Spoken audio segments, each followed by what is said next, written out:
Americans are very rich. The average American makes 65,000 or 70,000 a year, and they can take that and then go to a country like Guatemala and be like kings. It can be Guatemala, Colombia, or like just any country that has a lower cost of living. The reason why many of us in America don't feel rich is because that's $65,000 allows you to survive in America, because we usually make money here and also spend money here.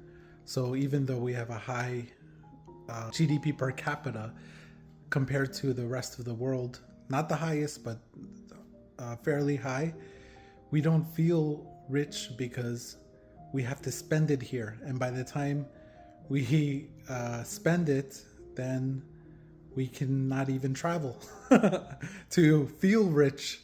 So the main thing about feeling rich and feeling wealthy is purchasing power.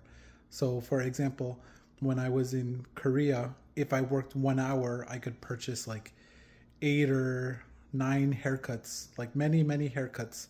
But here, if I work 1 hour, maybe I can buy one haircut because the cost of living is so high.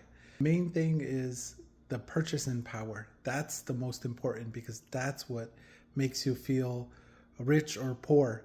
It doesn't matter if you make $150,000 in Beverly Hills. That's pretty much broke because it's a high cost of living. So even though you think, oh, I make 150,000, I'm making so much money. That's not a lot of money in Beverly Hills. But if you go to a rural area, 150,000 may be adequate for like a pretty good living because of purchasing power. So even though we have a high GDP per capita in the US, we may not necessarily feel rich because we also have a high cost of living. Just the cost of living, rent or mortgage, eats away a lot of the income in most people in America.